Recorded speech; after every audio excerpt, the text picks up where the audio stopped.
우리가 지금 계속해서 고린도 후서의 말씀을 살펴보고 있습니다. 지난 시간까지는 어떻게 보면 바울이 고린도에 대한 문제, 그런 문제를 통해서 디도를 보내서 그 문제를 좀 해결하였으면 좋겠다 싶어서 디도를 먼저 보내게 되었죠. 그 전에 그런 고린도에 문제가 생겼다라는 내용을 듣고 고린도 전서를 보냈지만 그 문제가 잘 해결되지 않았던 것 같습니다. 그래서 바울이 디도를 먼저 보내고 어떻게 할까 기다리다가 도저히 안 되겠다 싶어서 바울이 에베소에서부터 출발해서 드로아 그리고 마게도나를 이렇게 거쳐서 디도를 만나기 위해서 길을 갔죠. 그래서 우리가 지난 2장 12절에 보면 바울이 드로아에 이르렀을 때라고 시작하고요. 그리고 오늘 우리가 7장 5절에 보면 우리가 마게도나에 이르렀을 때, 이게 드로아에서부터 해서 마게도냐, 쉽게 말하면 여기는 마게도나 지역은 그 당시 교회로 보면 빌립보 교회나 그리고 데살로니가 교회가 있었을 거고요. 그리고 바울이 걱정했던 저 고린도 교회는 그 당시 마게도나 밑에 아가야 지역이라고 하는 그곳에 고린도 교회가 위치해 있을 겁니다. 그래서 바울이 그 소식을 듣기 위해서 뭐 배편으로 움직이지는 못한 거 보면 아마 이때가 배가 움직이지 못하는 겨울 정도 이렇게 추정은 하고 있습니다. 그렇게 해서 바울이 그런 고린도 소식이 너무 궁금해서 아마 우리가 조금 전에 이 말씀을 읽었지만 8절에 보면 고린도 전서를 보내고 그리고 나서 어떻게 됐는지 그 소식에 대한 답변을 해줄 수 있는 사람이 없다 보니까 디도를 보냈는데 디도도 돌아오지 않는 거죠.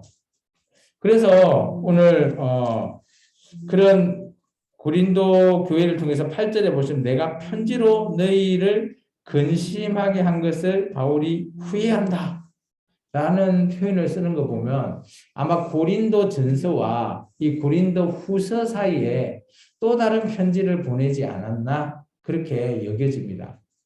근데 그 편지를 디도 편에 붙여서 간 건지 아니면 디도를 따로 보내고 이 편지를 또 누군가를 통해서 보냈는지는 알 수 없어요. 이 표현이 짧게 되어 있어서 어쨌든 간에 바울이 고린도를 향해서 보면 우리가 고린도 전서에 보면 고린도 전에 또 한 편지를 또 보냈거든요. 고린도 전전서라고 우리가 그때 칭했는데 그런 식으로 따지면 바울은 고린도 교회를 향해서 4통의 편지를 보냈다? 그렇게 여겨지거든요. 그래서 오늘 이 8절에 보면 자기가 편지를 보냈어요. 그걸 후회한대요. 그렇다면 그 편지 안에 내용이 어떤 것으로 추정이 될까요? 아마 바울이 그런 소식들, 고린도 교회에서 들려오는 문제들 이런 소식을 듣고 고린도 전서를 보냈는데 그 문제가 해결이 완만하게 해결되지 않다 보니까 또 바울을 대적하는 자들이 또 있다 그런 소식을 들리다 보니까 바울이 아마 화가 많이 나지 않았을까. 그래서 고린도 교회를 향해서 어떻게 보면 완전히 조금 우리식으로 따지면 완전히 좀 악한 나쁜 말로 많이 적어서 보내지 않았을까. 근데 그걸 보내고 나서도 바울은 그 보냈던 것을 후회한대요. 그리고 오늘 8절의 내용을 좀 읽어보시면 받는 자 입장, 고린도의 입장에서도 그 편지를 받는 자가 어떤다고요? 너희를 근심하게 할 것이다. 이게 받는 자 입장도 그 편지를 받아서 이 당시는 편지가 오면 어때요? 편지를 가지고 온 자가 편지를 교회에 읽어줍니다. 그리고 나서 그 편지에 대한 모든 질문을 그 가지고 온 수신자에 한해서 교회의 교인들이 질문을 하면 답변까지 해주는 그런 형태를 취했다라고 보통 여기지거든요.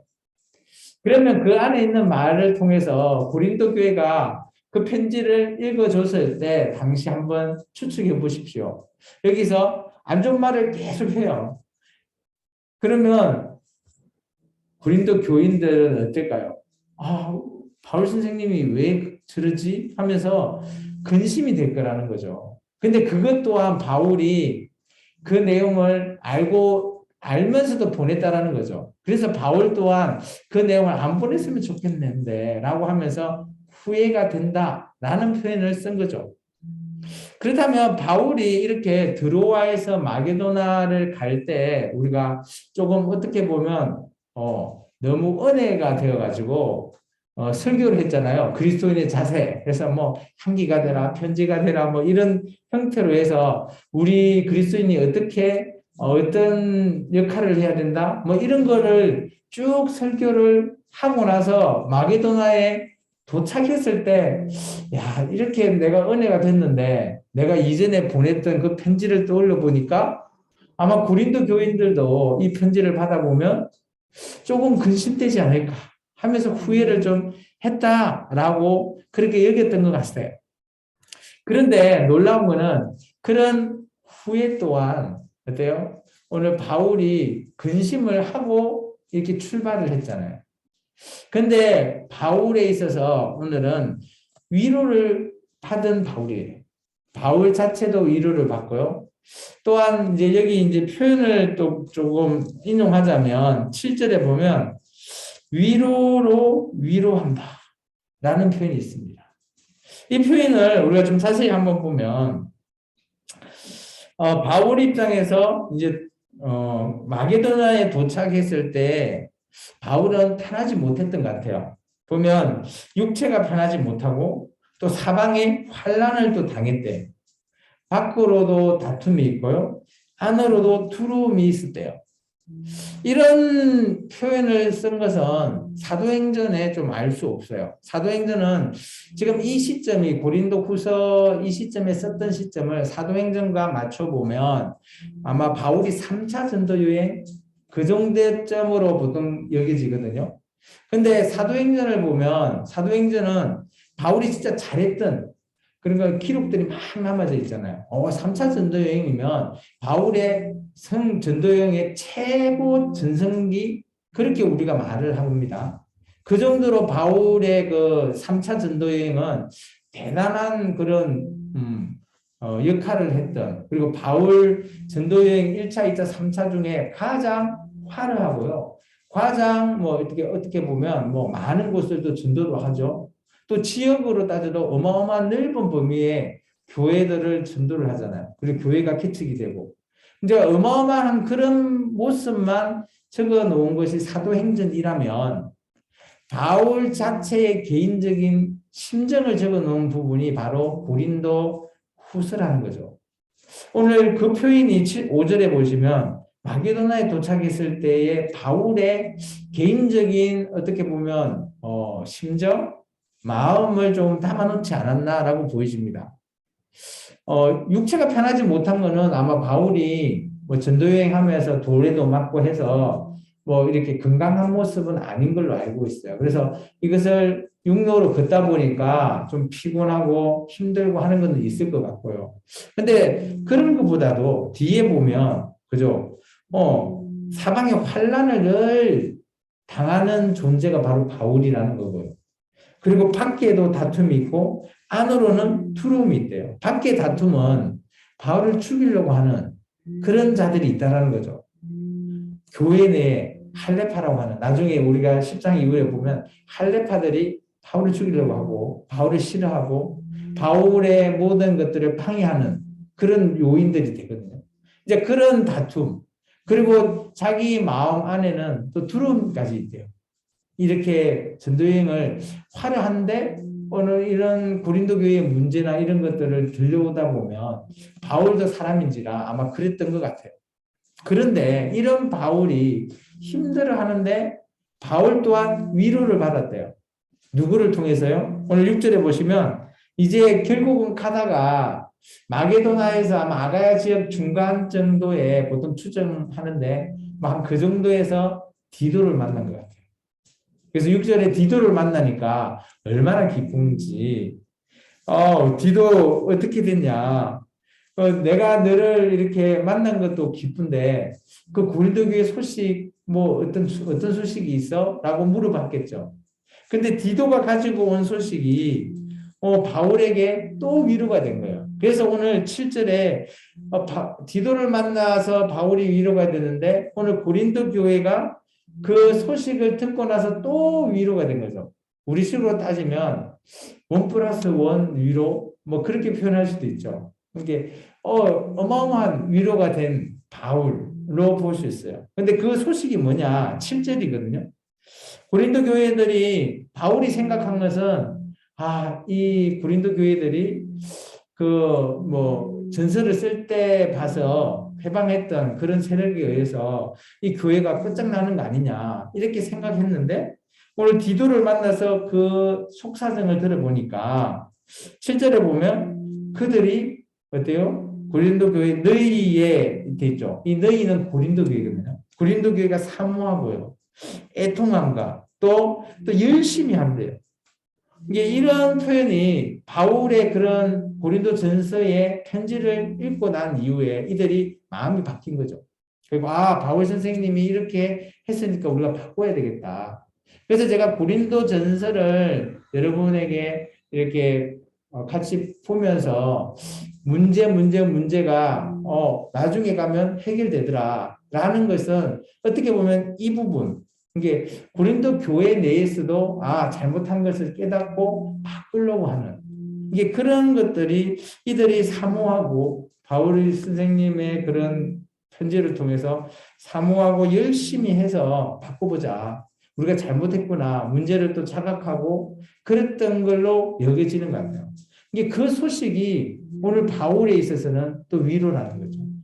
그러다 보니까 아까 제가 초반에 얘기했던 아이고 그래? 그럼 내가 그 편지 괜히 보냈네.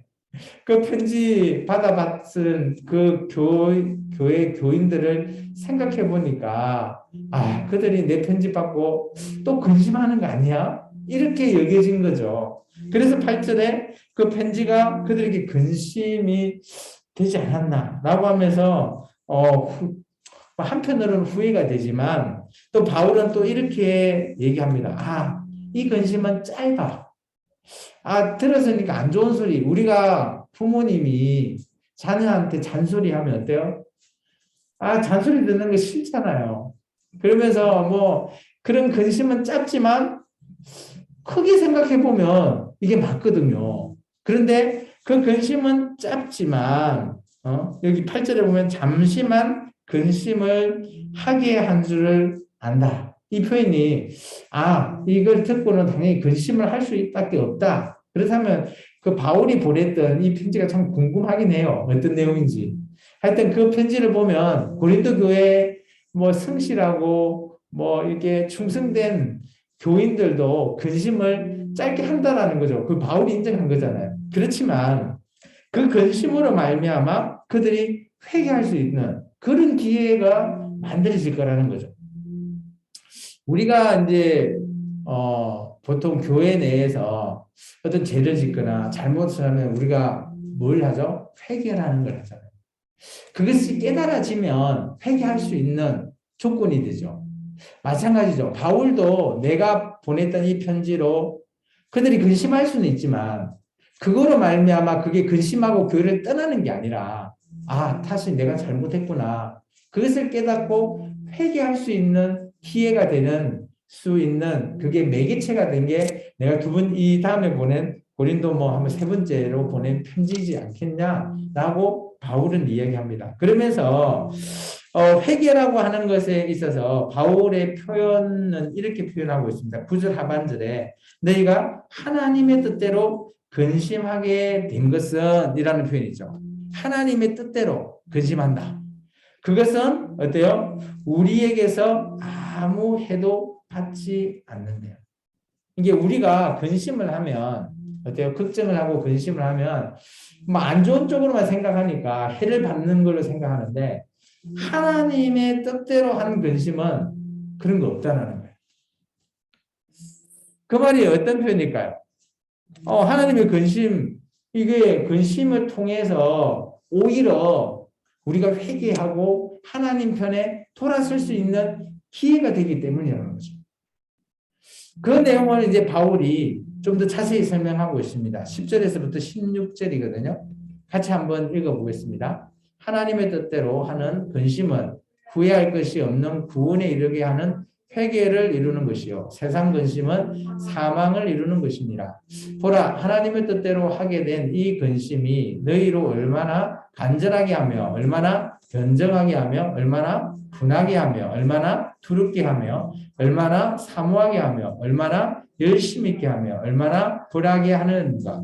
너희가 그 일을 대하여 일체 너희 자신의 깨끗함을 나타내었느니라. 그런즉 내가 너에게 쓴 것은 그 불의를 행한 자를 위한 것도 아니요 그 불의를 당한 자를 위한 것도 아니요 오직 우리를 위한 너희의 간절함이 하나님 앞에서 너희에게 나타나게 하려 함이로다.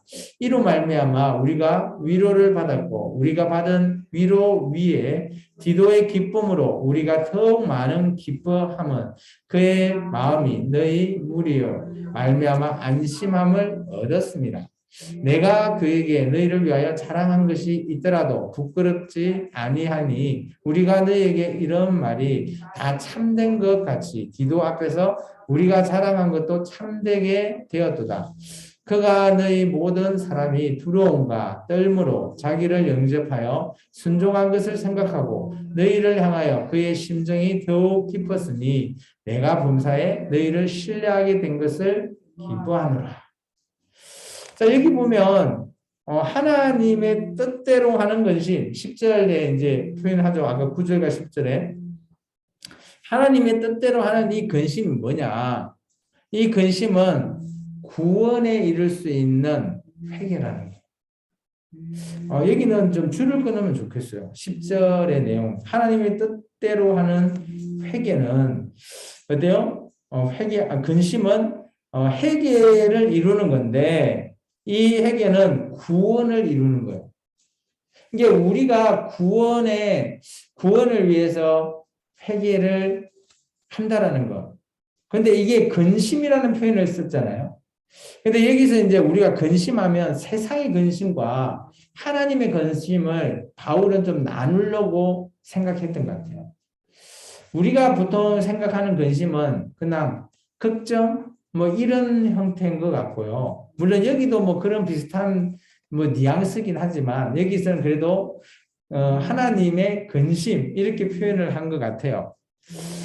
이것은 저는 이렇다고 봅니다. 여기 보시면 구분을 했죠. 10절 하반절에 세상의 근심은 어떻다? 사망에 이른대요.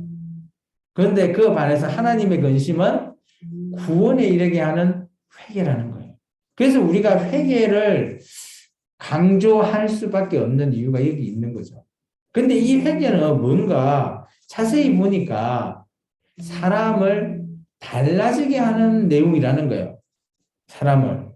오늘 11절에 보면 회개는 이렇게 해야 된다라는 것을 바울이 아마 요약한 것 같아요. 첫 번째 보시면 11절에 간절하게 해야 되고요. 그리고 변정하게 해야 되는 거예요. 우리 변정이라는 뜻을 해놓으니까 좀 어려운 말인데 자기 자신을 내가 이렇게 한다라는 것을 증명해야 된다라는 거죠. 내가 잘못했구나 라는 그런 것들을 깨닫고 변정, 변론 그런 뜻으로 받아들이면 되고요. 세 번째, 내가 잘못 살았을 때를 통해서 보면 이제 깨달아졌으니까 그것을 분하게 여긴다는 거예요. 이전에 내가 몰랐는데 이제 알았어. 그러면 그걸 통해서 근심을 한 내가 어리석잖아요. 그것을 분하게 여기고요. 그리고 두렵게 또 하고요. 그리고 사모하기도 하고요. 그리고 열심을 내기도 하고요. 그리고 얼마나 벌하기도 하는지. 벌이라고 하는 이런 표현을 썼는데 이 벌은 징계 뭐 그런 표현.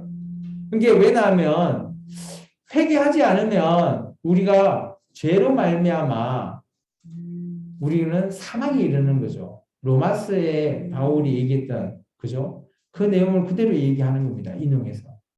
우리가 죄라고 하는 놈을 알지 못할 때는 이 죄가 있는지 없는지도 알지 못해요.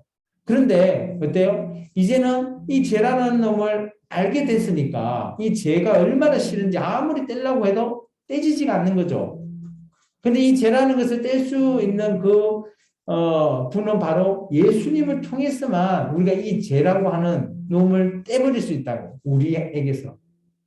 그래서 우리가 예수님 앞에 회개해야 된다는 거죠. 이게 로마서의 내용을 조금 압축해 놓은 그런 표현 같기도 해요. 그래서 우리가 여기 보면 그런 내용들을 통해서 우리를 어떻게 해요? 11절에 너희 자신의 깨끗함을 나타냈다. 이게 우리가 회개한다라는 거는 우리가 뭐 목욕하고 깨끗하는 게 아니라 우리의 마음을 깨끗하게 해줄 수 있는, 어떻게 보면 그것의 도구가 회개이지 않냐. 우리가 진정한 회개가 없으면 우리 자신을 깨끗하게 할 수 없다라고 바울은 생각한 거라는 거죠. 저도 그게 공감합니다. 우리가 회개할 때 그냥 뭐 습관적으로 회개하면 우리가 뭐 잘못했습니다. 뭐 다시는 안 그럴게요. 그럴 수도 있는데 그것을 진짜 간절한 마음으로. 정말 그렇게 이루어지면 이전에 했던 것을 또 반복한다? 그건 아니라는 거예요.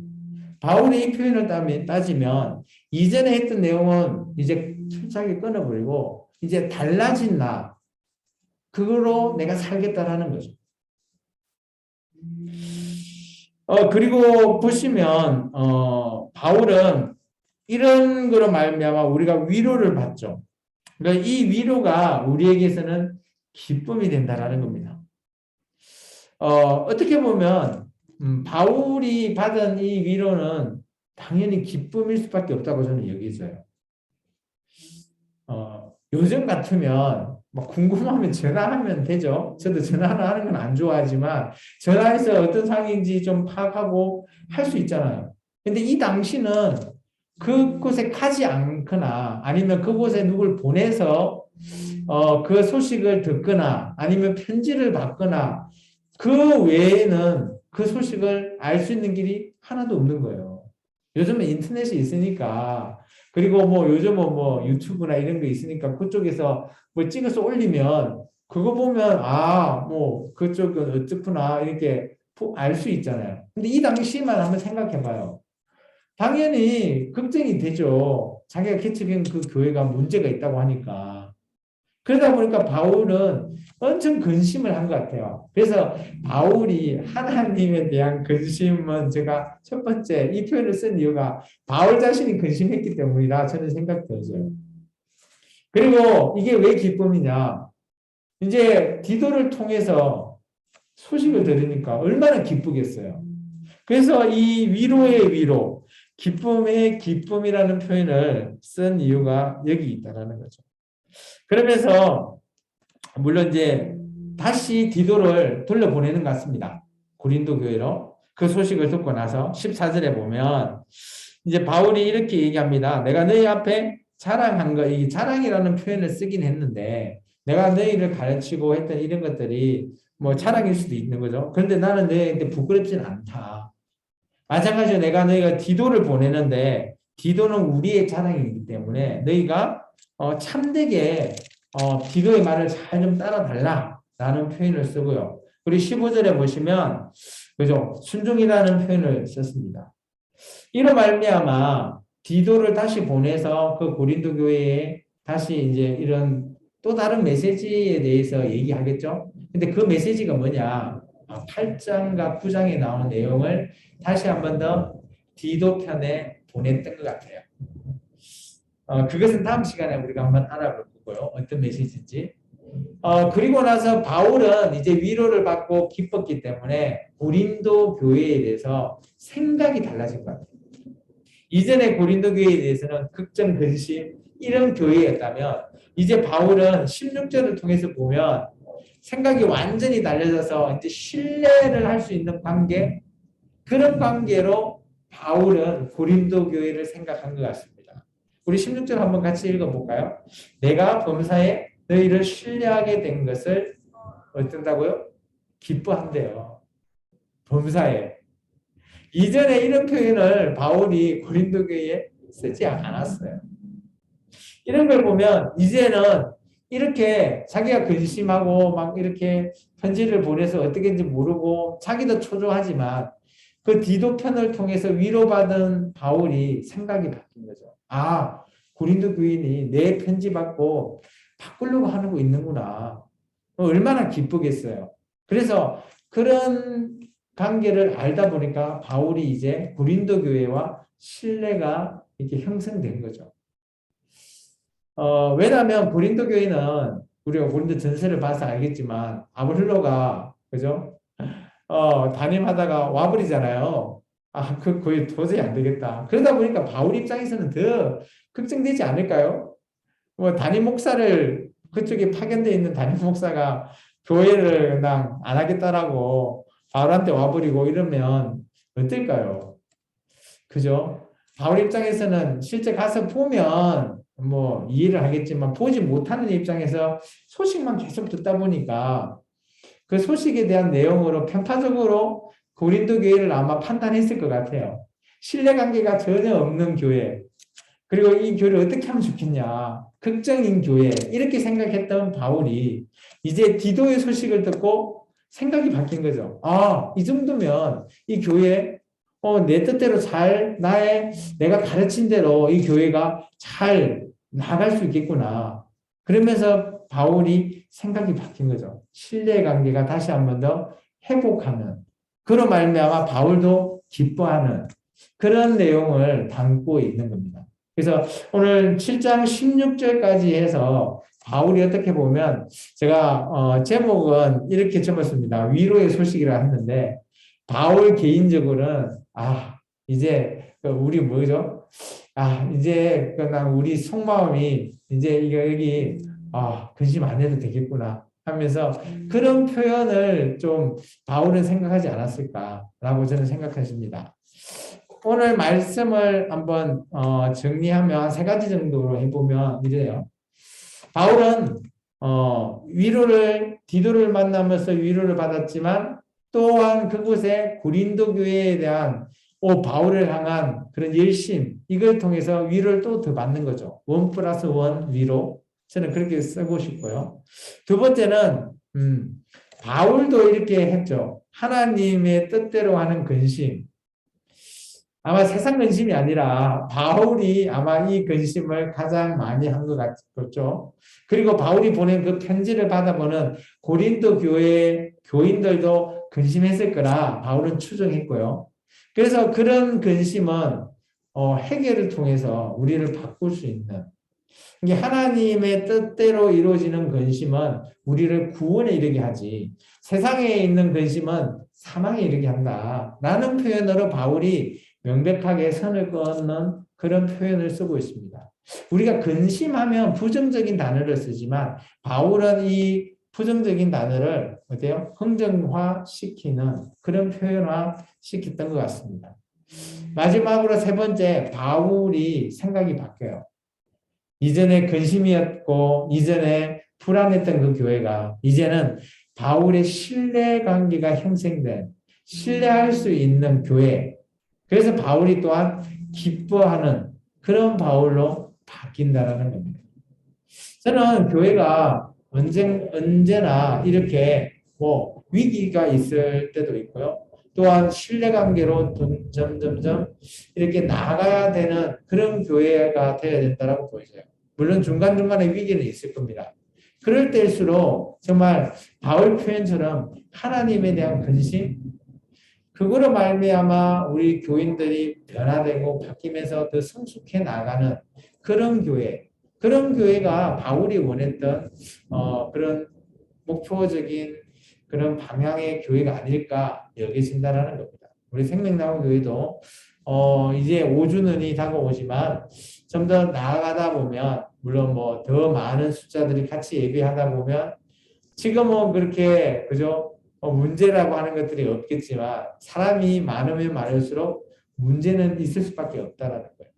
그럴 때일수록 또 교회가 뭐 그게 세상 근심이 아니라 하나님의 뜻대로 하는 근심을 통해서 보다 더 성숙해지고 더 성장해 나간다면, 오늘 바울의 표현을 빌어보자면 하나님의 뜻대로 하는 근심은 그죠? 구원에 이르게 하는 회개다라는 것으로 저는 위안을 삼고 싶고 위로를 삼고 쉽다라는 것을 다시 한 번 더 말하고 있습니다. 바울이 그랬듯이 우리도 그런 교회로 앞으로 바라보며 꿈꾸며 우리 생명나무교회도 보다 더 많은, 물론 시간은 가겠지만 더 많은 숫자가 예배를 드리고 물론 힘들 수도 있겠지만 우리가 꿈꾸는 또 하나님이 원하는 그 방향의 교회로서의 사명을 잘 이끌어 간다면 정말 우리가 이 땅에서 정말 주님의 그 하나님의 나라를 온전히 이루지 않겠나 그렇게 여기십니다. 그런 저와 여러분이 함께 동참하며 잘 이끌어 나가는 우리 생명나무교회 되기를 주의 이름으로 축원합니다. 기도하겠습니다. 주님 감사합니다.